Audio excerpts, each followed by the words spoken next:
section of the Torah, which is actually a big section, that starts to talk about the construction of the Mishkan, the construction, and then goes into all of the different kelim, all the different vessels that were used in the Mishkan, and then also the vestments, the garments that were worn by the Kohanim.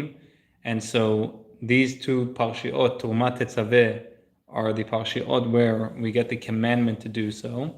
And then we'll have Vayakel Pekudei, and over there, then we're going to get the actual the execution of these commandments.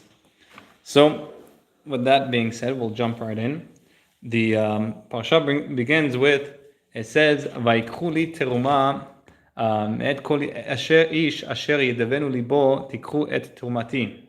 That take from me teruma, take from me a donation from each person, from each man that wants to give with his heart. Take my donation. So we'll dive into this pasuk and we'll learn B'ezrat Hashem this pasuk, because this pasuk has a lot of different practical lessons that we can take in our lives. The main theme that we'll talk about tonight and that is presented from this pasuk is the theme of tzedakah, charity. As we know that Hashem is saying over here that that you should take from me for charity. And we learn a great lesson from how he says it. It says, "Vayikhu li teruma," you should take for me teruma. Tikhu et terumati, take my truma. We learn from this that a person thinks that they have money in this world and that they are the ones that are making the money. A person thinks that he goes to work from 9 to 5. Who's the one giving him the money? Maybe you can say the boss. But at the end of the day, who's the one giving him the money? In actuality, it's of course Hashem. Hashem is the one providing. The person does his hishtadlut. He does what he needs to do to go throughout the day, to go through the actions, so to say. But the one who's providing the providence, the sustenance, the money, that is Hashem. Hashem is the one that is relaying all of the money.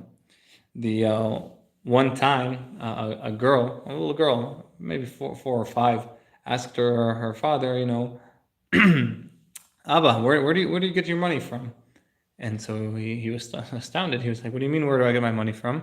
I go to work, and then when I go to work, the boss gives me my money." And she asked, "And who gives him the money?" And he said, "His boss." And she said, "Then who gives him the money?" And he says, when the manager and they're getting all the money from the people give them the money from when they buy all the stores, when they buy from the stores and everything. And so she kept asking and asking and asking, and then at one point he said, Hashem. And so she said, if Hashem's giving you the money, is giving him the money and giving everyone the money, then why do you go to work? And so he said, if it was easy, and then Hashem was giving everyone, then I wouldn't have to go to work.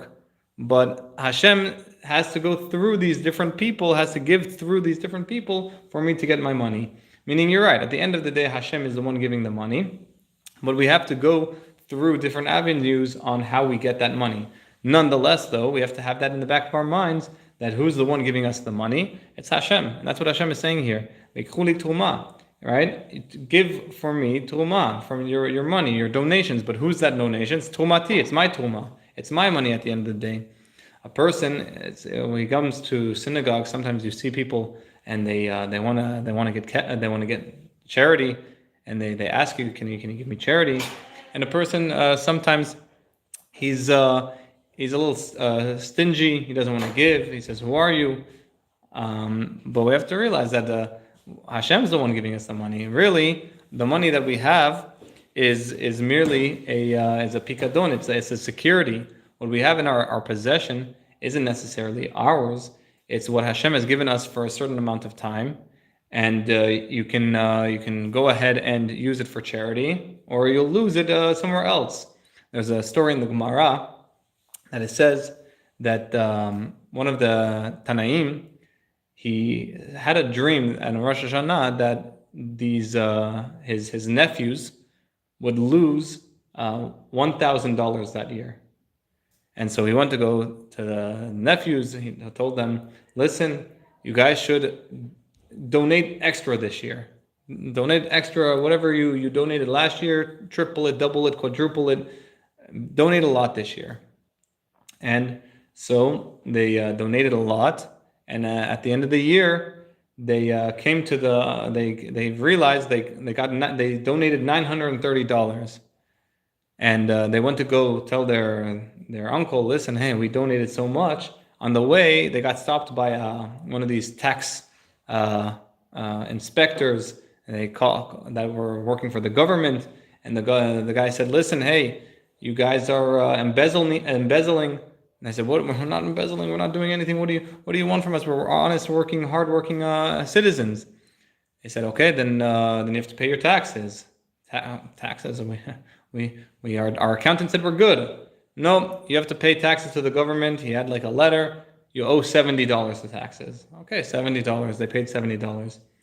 So they finally got to their uncle. They said, hey, uncle, we did it. We gave a lot of tzedakah this year. We gave $930 to tzedakah. And he said, what about the 70? I said, what do you mean? What about the 70? How do you know about the 70? We just gave 70 to a guy working for the government. He said that 70 was also supposed to go to tzedakah, but you didn't give it to tzedakah, so it got lost somewhere else. So you either have the ability to use the money that you have and put it to tzedakah, and then you get a merit, you get a mitzvah out of it, or you're going to lose that money in a way that's not beneficial for you, and it's not beneficial for anyone. It goes to like the government, or you pay taxes, or if chas v'shalom there's an accident and someone else needs to go to the hospital, things like that, where Hashem makes it so that you're going to lose the money. Now, how are you going to lose it? Are you going to do a mitzvah with it? Are you going to give tzedakah? Or are you going to lose it in a different manner in that you cannot recover it both physically and, of course, spiritually? Rashi, very interestingly, he says, Vayikhu Terumah. Rashi says, Li lishmi, me for my name. And usually, very simply understood, is that when you give tzedakah, you should give so wholeheartedly. You shouldn't do so for ulterior motives. The highest form of tzedakah, of course, is giving for no return, even for no mitzvah. You don't want any mitzvah. The Rambam brings a bunch of different levels of actually giving tzedakah. He says the highest level of giving tzedakah is loaning to a poor person, or getting to hiring them. A person, the Rambam brings an example. A person, and let's call him Reuven, right? He has logs at the back of his house. So he sees a poor person, he wants to give him tzedakah, but if you give a person tzedakah, a poor person, they feel bad about themselves. They say, hey, I just don't want to accept it. And he's never going to walk down that street again because he might bump into him again. So the Rambam says, what's the best thing to do? Hire them. Why? Now Reuben's going to say, hey, come look, I have logs in the back of my yard. Can you move them to the front of my yard? For sure. How much? I'm not going to do it for free. Yeah, no, for free. I'll give you $30 an hour. That sounds good. Sounds great. I have no other means of getting paid. So it takes him 2 hours. He moves all the logs to the front of the yard. Reuven comes out. He says, oh, amazing. Here, have a glass of water. Sorry to tell you, but actually, can you move them back to the backyard? I don't like them in the front yard anymore. He says, this guy's crazy, but you're going to pay me? Yeah, same rate. Fine. He goes again, another 2 hours, moves it back to the backyard. He's up to 4 hours now. And it comes out, Reuven says, oh, you're doing an amazing job. One problem, my wife doesn't want it in the backyard anymore. Do you mind moving it back to the front yard? This guy's saying, oh my gosh, this what did I land on? But you're going to charge the same rate? Same rate, don't worry. Okay. Moves everything to the front yard. Suddenly he comes out. He says, oh, you're amazing worker. You already did this. You didn't complain. Nothing. I'm going to give you a bonus. He said, bonus? Yeah, I'll give you a bonus, $100 bonus. So he pays him for the 6 hours plus, so he gives a bonus, and he feels good about himself. He feels like he's done work, even though really, what did he do? He didn't do anything. He moved it back and forth and back and forth, and the guy feels good about himself though, and he doesn't feel now he's not going to come back and see and hide away from this man. He's going to feel great. That's the highest level of Terumah. That's the highest level of giving tzedakah, that you can make a person feel that he's accomplished something, even though really he hasn't accomplished anything for you. The second level of tzedakah that Rambam brings is that if you, for example, if you give to, let's say, the rabbi, and the rabbi knows that a family is in need, so he gives it to that family, but that family doesn't know who it came from, and the person giving doesn't know who it went to. So it's a double anonymous. The person receiving it doesn't know who it was from, and the person giving it doesn't know where it went to. And so in that way, a person doesn't feel better than any other person, because he doesn't know who he's giving it to. And that way, he's not going to see the person and think, he's a poor person, I feel bad for them. He doesn't know who it is. And on the opposite side also, the person getting the money, he doesn't know who gave it to him, so he doesn't feel embarrassed if he sees him in public. The third highest would be a person giving to someone, and that person does not know who it was. The Gemara relates that there was a story of this, where I believe it was Mar Ukva. He used to give tzedakah to a poor person, leave it on their doormat, and then hide in the bushes until he saw that he got it. So the first day, the guy comes out. He says, "Oh, Hashem, thank you for answering my blessings. I got the coin. Now I can buy dinner. Now I can provide for my wife and children. Amazing." The next day he comes out. Wow, this is unbelievable. This is like the man. Every day I come out and there's money. Third day he comes out. He starts to think, this is not a coincidence. 3 times is not a coincidence. Someone's probably giving me money. So he's starting to get curious. Fourth day, again, he's like, okay, who's the one that knows that I'm in situation? Who's the one giving me? I want to thank them, this and that. Fifth day, he said, okay, no, that's it. I'm gonna stake out my yard until we see who's giving me the money. So he hides in the bushes. Well, I guess the different bushes than Marok jumps into, and he's waiting, and then suddenly he hears rustling, so he turns around, and then he sees someone quickly putting the money down. He doesn't get to see who it is, and he starts running. So the man who was the poor person, starts chasing after Mar Ukva. And Mar Ukva sees that this guy's running after him. They're starting to sprint. Mar Ukva starts to run, and he doesn't know where to go. Suddenly he sees his wife. He says, "Open up the oven." He said they open up the oven. Him and his wife both jump into the oven, and then the guy looking around. I guess they jumped in before he can come into the house. He's looking around. Okay, no one home. He's not going to check inside the oven, He's not thinking anyone's crazy enough to do that. Now, Baruch Hashem, they were both okay. And the oven was on, it was hot, and but they both came out okay. The Gemara brings down, though, that the clothes of Mar Ukva was singed, whereas his wife's clothes weren't singed. And they asked, why was his clothes singed and his wife's clothes not singed?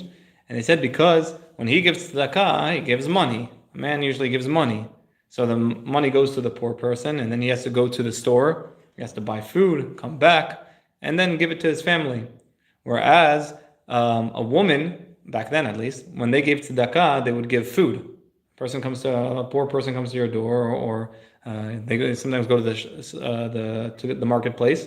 So they give them a sandwich, or they give them some food. So the enjoyment, the pleasure that they get is immediate. Whereas if someone gets money, they have to go now to the store or get whatever they need. And so because they were able to get that enjoyment in a more speedy manner, she merited not to even have her clothes singed. Whereas Mar Ukva, because he made them, I guess, do a little bit more extra steps in order to get that pleasure, his clothes were singed.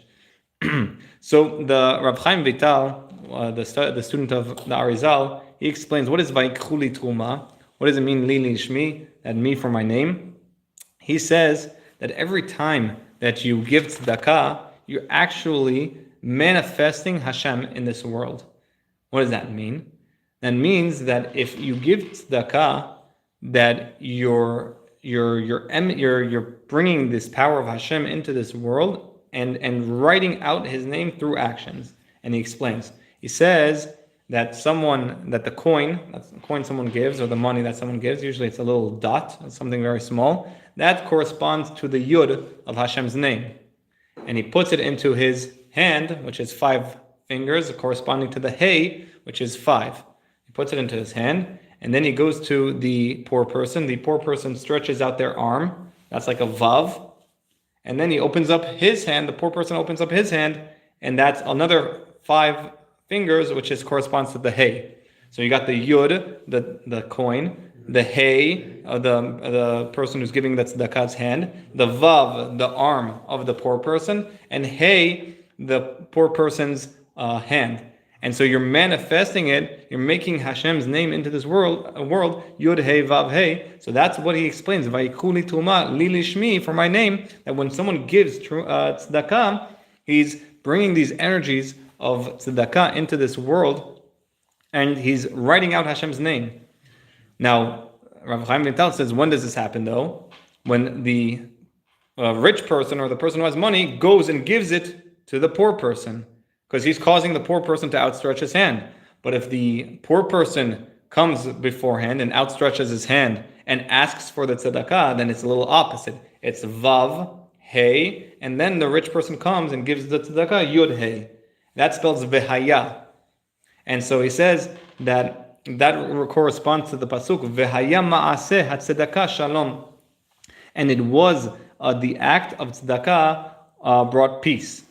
And he says that if someone does that, it's still a good thing. It brings peace, but it's not as great, because you're not bringing Hashem's name in the correct manner, Yud Hey and Vav Hey. So a person should always, if you see someone in the synagogue or in the streets that they need tzedakah, that they need help, and you see them and they're asking other people, don't wait for him to ask you. Go and tell him. That way you can give him. That way you can create this manifestation of Hashem's name in this world, a Yud Hey and a Vav and a Hey. The Arizal also says that all of the sins of a person are generally written on his forehead, and also the mitzvot. The mitzvot are also the good things that a person does is written on their forehead. There's a story that the Rabbeinu Moshe Galanti, he was one of these also Mekubalim, also a Kabbalist. He was in the same generation of Rabbeinu Ari. He also lived in Tzfat, and one time he was the Av Beit Din. He was the head of the din of the Beit Din, of the court, of the Jewish court in Tzfat at that time. And so one time he came to the Arizal, and the Arizal stood for him, gave him honor. He said, "Oh, what is the rabbi doing here?" And the Moshe Galanti, the Av Beit Din, he said, "Me, you're the rabbi. I came to ask you for something." The Ari said, "Okay, what do you want? What can I help you with?" He said, "Listen, I heard you can read foreheads, so read my forehead. Tell me what sin I've committed." So the Arizal said, "No, I can't do that. You're the Av Beit Din. It's not kavod. It's not honorable. I can't do that." And he said, "No, I'm telling you, you have to do it. I need to know." He said, "Oh, okay, fine. I'll tell you." He looks at his forehead. He says, "You're a thief." And the Harav Moshe Galanti got shocked. He almost fainted. He said, "Me, a thief?" He says, Arizal says, "I don't know. That's what it's written on your forehead." He was out of himself. He was so down, upset, couldn't think. He got home. Suddenly he sees that in his house he has workers, people doing working and stuff. So he collects everyone, the people doing laundry, people doing the cleaning. He collects everyone and he says, "Listen, if you believe that I haven't paid you the right amount, tell me now." And no one says anything, of course. Takes out a bunch of money, puts it on the table. if you believe that you have not been compensated correctly, take money. I'm not going to be looking. And he closes his eyes, he gets out of the room, and he comes back and he sees some of the money was taken. So he says, I just want to know, you don't have to tell me, but please, if you would, who's the one that felt undercompensated? There was one widowed woman, rose her hand. She said, listen, I'm one of the weavers here, and I feel that I am working harder than the other weavers. And he started crying. He said, wow, I didn't realize that I was underpaying you. From now on, I'm going to give you the right sum of money that you deserve. He went back to the Arizal, and the Arizal said, yep, now it's gone. You're good. You're clean. You don't have the thief on your forehead anymore. But the Arizal brings down that when we do mitzvot, every time that we do a mitzvah, then the sign on the forehead gets changed to the mitzvah that you just did. So when you wake up in the morning, you put on a tzitzit, then it says tzitzit. You put on tefillin, it says tefillin. When you help your parents or something, kibud ava'em, right? It says there's one mitzvah that if you do, it's not erased the whole day. What's that mitzvah? That's tzedakah. If someone does tzedakah, if someone gives charity, that is on his forehead. It's, I guess, on the side, but it shows throughout the whole day. And so he said that a person should always strive. One of the first things to do in the morning or before praying is to give tzedakah. That way, that when you come to pray, when we're praying, we're coming before Hashem. Hashem, of course, can read the foreheads. He sees on the forehead that we have the mitzvah of tzedakah, and nothing will erase that of the day. So there are when it says veikhu li terumah, we need to realize that li is also very when we're saying li, it means of course Hashem, right? And li is also, if you look at it, it's the first and last letter in Israel. Israel, the name of Israel, the first letter is Lamed, or Yud, and the last letter is Lamed. So when you're saying Vaikhu li terumah, he's saying that, again, you think that your money is your money, you're Israel, right? But remember, who's the first and the last? That's li, that's a me. And then what's in the middle? Rosh, right? So even though you might think that you're the Rosh, but remember, all at the end of the day, the money is always coming back to me. It's li. The sages bring down that another interpretation of Rashi's Vaikhu li terumah li lishmi, for my namesake, is that there's the passage of the Isha Sota, of the wayward woman, is juxtaposed to the passages of giving the Kohanim one of their Kohanic gifts.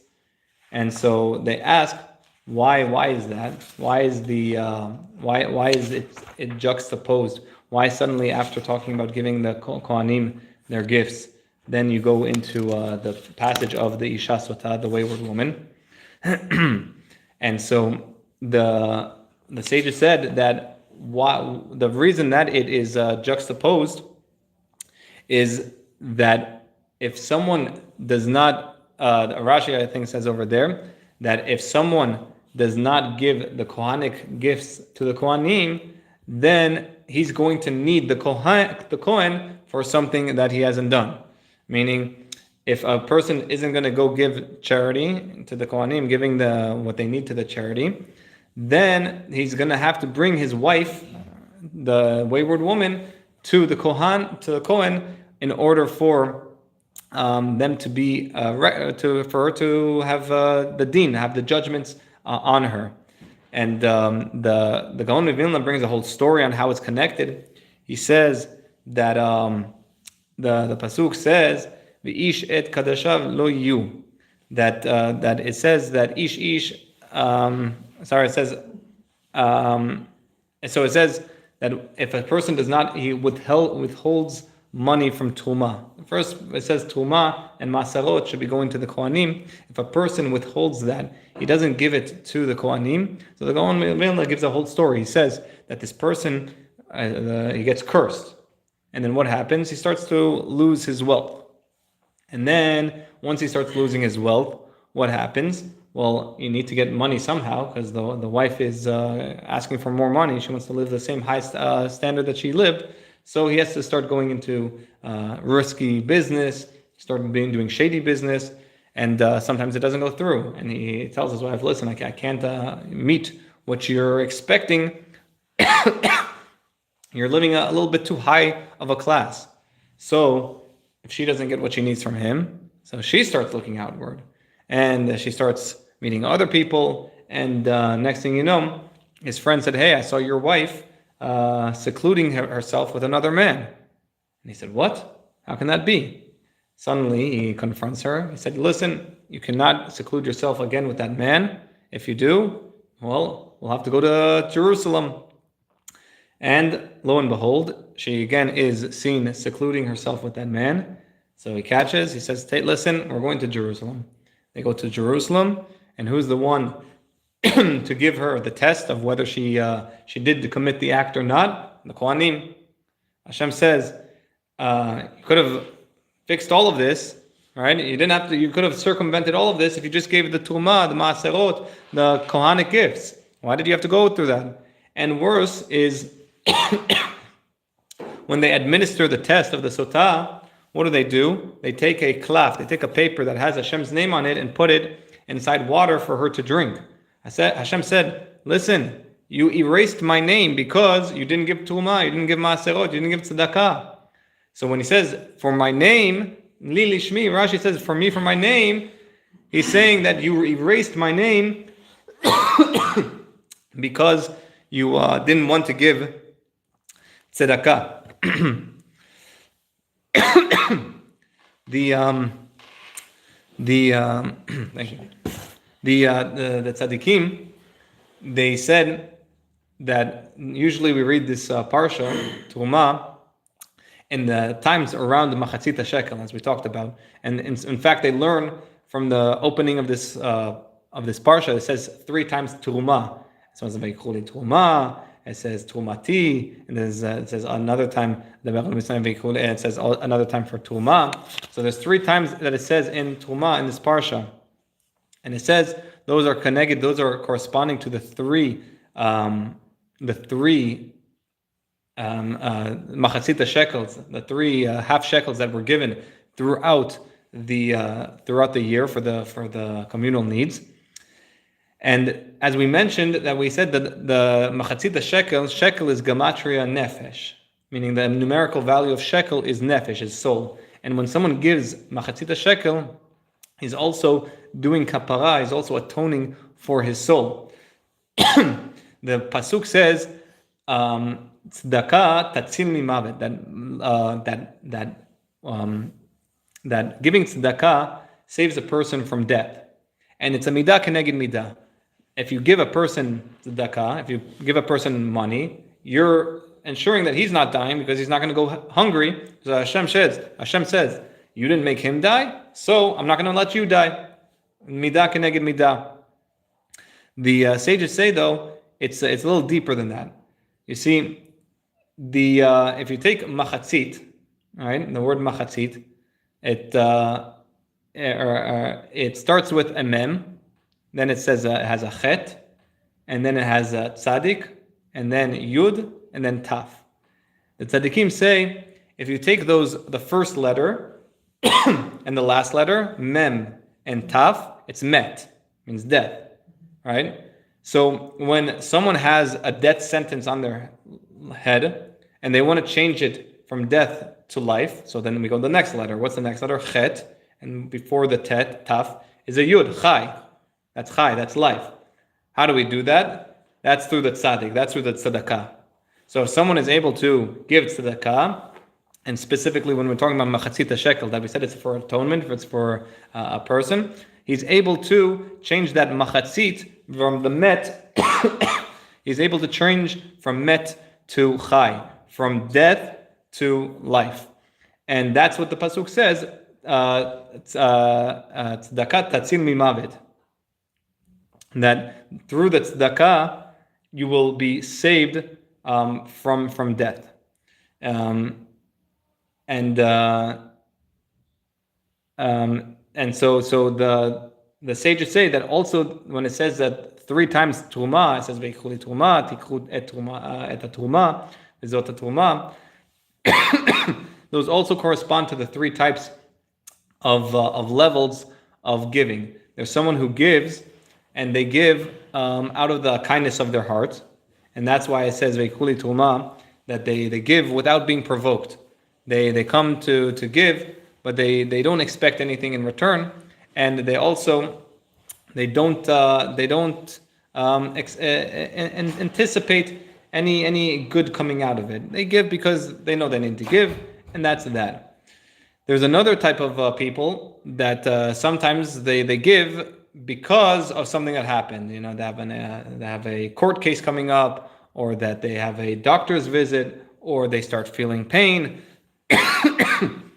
Whatever it may be, at that point, they feel that, okay, I need to give tzedakah. Maybe that will help my turn the favor for my favor. And then there's a third type of group that they say, leave me alone with the tzedakah business. I'll give tzedakah when I pass away. I'll put a bank account and I'll have the tzedakah fund, and I'll let that go for when I pass away. And so those correspond to the 3 levels. Of course, we want to make sure that we're striving to be that first level of giving tzedakah without any ulterior motives, without any outside pressure, and b'zchut that, as we said, tzedakah tatzil mimavet, that tzedakah will save a person from death. The Gemara also says in Masechet Tanit, aser te'aser, aser b'shvil tit'ashir, that if a person gives tzedakah, not only will he be saved from any perils, he'll also merit riches. A person will get rich from giving tzedakah. And Hashem says, this is the one mitzvah that you're allowed to test me in. If you give tzedakah, you will see it's an investment. You think you're losing money? No, the opposite. You're going to be gaining more money. So, b'zchut this parsha, and b'zchut the merit of what we learned tonight, we'll feel more giving in the giving mood, and we'll give tzedakah, and through that merit, we'll be able to once again give the machatzit shekel in the Beit HaMikdash. Thank you all. Is there any